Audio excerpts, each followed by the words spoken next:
والصلاة والسلام على رسوله الكريم وعلى آلہ وصحبہ اجمعین۔ محترم خواتین و حضرات اور پیارے بچے بچیوں، اس دنیا کا سب سے عظیم پروجیکٹ انسان ہے۔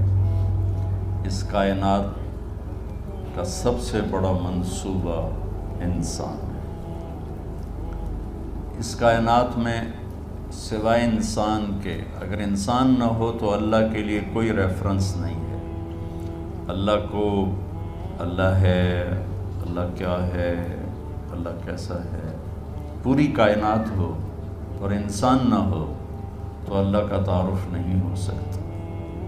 اس لیے ایک روایت میں سند کے لحاظ سے تو کمزور ہے، موضوع متن کے لحاظ سے صحیح ہے کہ میں ایک چھپا ہوا خزانہ تھا، کنت کنزا مخفیا فاردت ان اعرف فخلقت الانسان۔ میں ایک چھپا ہوا خزانہ تھا، میں نے چاہا کہ میرا تعارف ہو تو میں نے انسان کو پیدا کیا۔ پہاڑ ہوں، جنگل ہوں، دریا ہوں، درخت ہوں، جانور ہوں، پرندے ہوں، سمندر ہوں، مچھلیاں ہوں، شیر ہوں، چیتے ہوں، اللہ کی تو پہچان کروانے والا کوئی بھی نہیں ہے، تو اللہ کا پتہ کیسے چلے گا؟ تو اللہ نے انسان کو پیدا کی اور اس کو اپنا سب سے بڑا ریفرنس بنایا۔ سب سے عظیم شاہکار اللہ نے انسان کو بنایا۔ جب اللہ نے کائنات کے بنانے کا ذکر کیا قرآن میں، پوری کائنات، تو اپنا تعارف اور طرح سے کروایا۔ جب صرف ایک انسان کے پیدا کرنے کا ذکر کیا تو اپنا تعارف ایک عظیم الشان طریقے سے کروایا۔ اللہ اب کائنات کو کیسے بیان کے بعد کس طرح اپنا تعارف کرواتا ہے؟ ان ربکم اللہ، تمہارا رب ہے اللہ۔ کون ہے؟ الذی خلق السماوات والارض فی 6 ایام، جس نے 6 دن میں زمین آسمان بنائے۔ ثم استوى علی العرش، پھر عرش پر استوا کیا۔ یغشی اللیل النہار، دن رات کو آگے پیچھے چلایا۔ یطلبہ حثیثا، دن آگے دوڑتا ہے، رات پیچھے دوڑتا ہے۔ الشمس والقمر والنجوم، سورج، چاند، ستارے، مسخرات بامرہ، سب اللہ کے غلام ہیں۔ الا لہ الخلق والامر، سب غور سے سنو، خالق بھی اللہ ہے اور حاکم بھی اللہ ہے۔ فتبارک اللہ رب العالمین۔ اب یہاں تعارف کراتا ہے کہ بابرکت ہے، پوری کائنات کا پالنے والا۔ رب کا مطلب ایک پالنے والا، ایک لارڈ، پوری کائنات کا مالک اور پوری کائنات کا شہنشاہ۔ اب اللہ صرف انسان کو بتائے گا کہ میں نے انسان کو بنایا، پھر اپنا تعارف دیکھیں وہ کیسے کروائے گا۔ وَلَقَدْ خَلَقْنَا الْإِنسَانَ مِنْ سُلَالَةٍ مِنْ طِينٍ، ہم نے انسان کو مٹی سے نکال کر ایک جوہر میں بدلا۔ ثُمَّ خَلَقْنَاهُ نُطْفَةً فِي قَرَارٍ مَكِينٍ، پھر اسے ایک مضبوط ٹھکانے میں جگہ دی۔ ثُمَّ خَلَقْنَا النُّطْفَةَ عَلَقَةً، پھر اس پانی کو ہم نے ایک جونک کی شکل دی۔ فَخَلَقْنَا الْعَلَقَةَ مُضْغَةً، اس جونک کو لوتھڑے کی شکل دی۔ فَخَلَقْنَا الْمُضْغَةَ عِظَامًا، پھر اس لوتھڑے میں ہڈیوں کو پرویا۔ فَكَسَوْنَا الْعِظَامَ لَحْمًا، پھر ان ہڈیوں پر شکل چڑھائی، گوشت چڑھایا۔ ثُمَّ أَنشَأْنَاهُ خَلْقًا آخر، پھر یہ شکلیں عطا فرمائیں۔ اس کے بعد اللہ کہتا ہے فَتَبَارَكَ اللَّهُ أَحْسَنُ الْخَالِقِينَ۔ تو اللہ کہتا ہے بابرکت ہے وہ اللہ جو سب سے حسین پیدا کرنے والا ہے اور سب سے حسین خالق۔ رب العالمین اور احسن الخالقین، ان دونوں میں بہت بڑا فرق ہے۔ کائنات کی پیدائش پر کہا رب العالمین، اور انسان میگا پروجیکٹ ہے، باقی سب پروجیکٹ بڑے چھوٹے چھوٹے ہیں۔ یہ پروجیکٹ ہمیشہ رہنے والا ہے، باقی سارے پروجیکٹ اللہ مٹا دے گا۔ فَتِلْكَ بُيُوتُهُمْ خَاوِيَةً بِمَا ظَلَمُوا، اللہ کہتا بھی جاؤ دنیا پھر کے دیکھو تم سے پہلی قوموں کے پروجیکٹ کیسے برباد ہوئے پڑے۔ انسان ایک ایسا میگا پروجیکٹ ہے جو ہمیشہ رہے گا، موت اس کے لیے فنا نہیں ہے، شفٹنگ ہے۔ ہم کہتے ہیں انتقال فرما گئے، انتقال فرما گئیں، شفٹ ہو گئے، یہاں سے وہاں چلے گئے۔ تو اس کائنات کے اس عظیم پروجیکٹ کو بنانے کے بعد اللہ اپنا تعارف کرواتا ہے کہ میں سب سے حسین خالق ہوں، مجھ سے زیادہ خوبصورت خالق کوئی نہیں۔ تو اللہ تعالیٰ نے باقی چیزوں کو راہبری فرمانے کے لیے ان کے اندر پیدائش سے پہلے ہی علم ڈال دیا، اور وہ اس کے مطابق زندگی گزارتے ہیں۔ چونٹی کو لائن بنانا کوئی نہیں سکھاتا، پرندوں کو ہوا میں اڑنا کوئی نہیں سکھاتا، مچھلی کو تیرنا کوئی نہیں سکھاتا، سانپ کو ڈسنا کوئی نہیں سکھاتا، شیر کو دھاڑنا کوئی نہیں سکھاتا، عقاب کو جھپٹنا کوئی نہیں سکھاتا۔ پیدائشی سیب کے درخت کو آپ دیکھو گے سیب ہی نکلے گا، کبھی آم نہیں نکلے گا، آم کے درخت پر کبھی کریلا نہیں نکلے گا۔ ساری کائنات کا علم اللہ تعالیٰ نے ان کے اندر ڈال دیا۔ پہاڑ کا پتھر نرم نہیں ہوگا، ریت سخت نہیں ہوگی، ہوا بے رنگ رہے گی، پھل پھول رنگدار رہیں گے، کوئل کا نغمہ اپنا ہے، بلبل کا نغمہ اپنا ہے، چنبیلی کی مہک اپنی ہے، گلاب کی خوشبو اپنی ہے۔ یہ سب میرے رب کے بنائے ہوئے رنگ ہیں، اور اس میں رنگ بھرنے والا بھی میرا اللہ ہے، اور ان کو راہبری دینے والا بھی میرا اللہ ہے۔ ہم گلاب کی پتی میں کوئی خوشبو انجیکٹ نہیں کرتے، اللہ اس کے اندر پیدا کرتا ہے۔ چھوٹی سی تتلی ہوتی ہے، اس کے چھوٹے سے پر کیا خوبصورت پرنٹ ہے جو اللہ تعالیٰ ٹھپا لگا کے بھیجتا ہے۔ کوئی باہر سے اس کو پرنٹ نہیں دیتا، وہ اتنے سے انڈے سے نکلتی ہے، اور کیا عالی شان پرنٹ لے کر وہ باہر آتی ہے۔ انسان ایک میگا پروجیکٹ ہونے کے باوجود پیدائشی طور پر جاہل ہوتا ہے۔ واللہ اخرجکم من بطون امہاتکم لا تعلمون شیئا، ہم نے تمہیں دنیا میں جب پیدا کیا تو تم کچھ بھی نہیں جانتے تھے۔ اب کتا جانتا ہے زندگی کیسے گزارنا، اور وہ جیسے بھی گزارتا ہے اس کو سارا اس میں فیڈ ہوتا ہے۔ انسان نہیں جانتا کہ مجھے ایک اچھی زندگی کیسے گزارنا، ایک اچھا انسان، ایک اچھی عورت، ایک اچھا مرد، اچھا بیٹا بیٹی مجھے کیسے بننا یوں ہی۔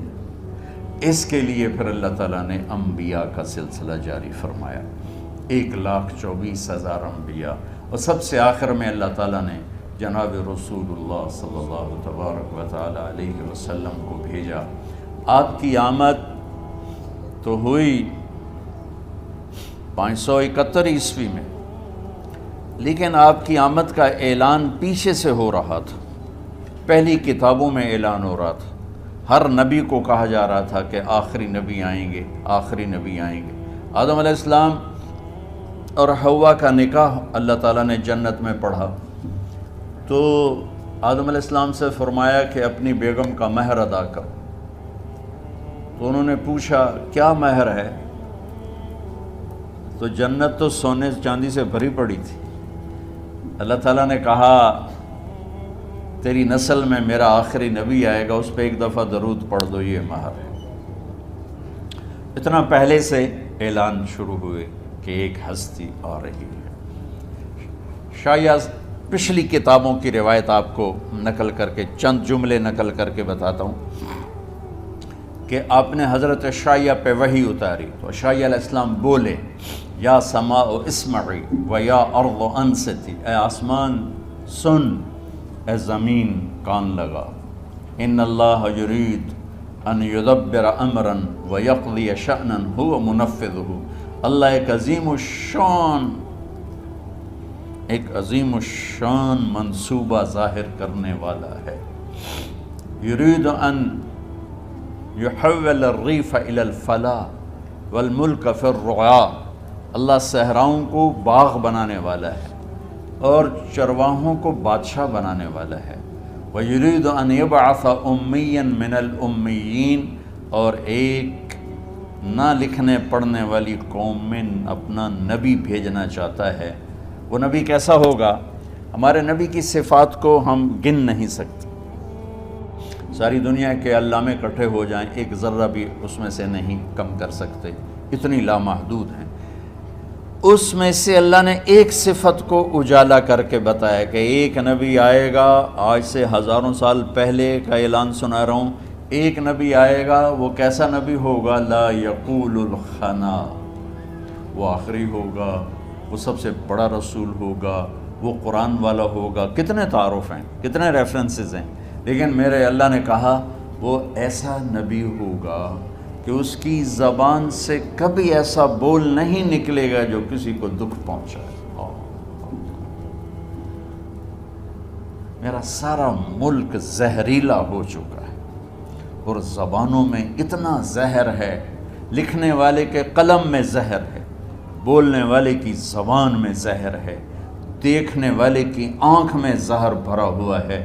اور میرے اللہ نے ہزاروں سال پہلے میرے نبی کی صفت کو ہائی لائٹ کیا کہ ایسا نبی بھیجوں گا جو کبھی کسی کو دکھ دینے والا بول نہیں بولے گا۔ یہ میرے نبی کی سیرت، جیسے ہمارے عزیز جہاں زیب نے اشارہ کیا کہ والدین پریشان ہیں بچوں کا کیا کریں، یہ ہماری خوبصورت نسل، ہمارے بعد ہماری نشانی، اور آج کا خوفناک ماحول، ہم اس دھارے کا رخ بدل نہیں سکتے، لیکن ہم اس کے آگے دیوار کھڑی کر سکتے، وہ ہے میرے نبی کی خوبصورت زندگی اور میرے نبی کا تعارف۔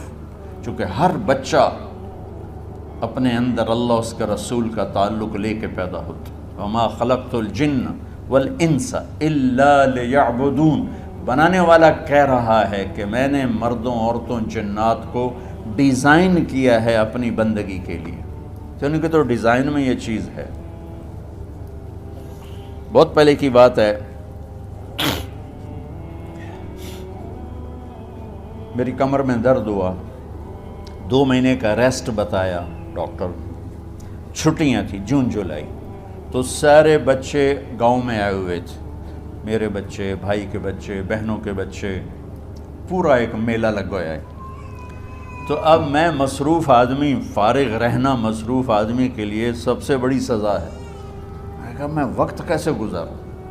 تو میں نے سارے بچے اکٹھے کر لیے اور ان کو میں نے کہا بھائی آپ کو اپنے نبی کی کہانی سنا تھا، تو میں نے انہیں روزانہ اپنے نبی کی کہانی سنانا شروع کی۔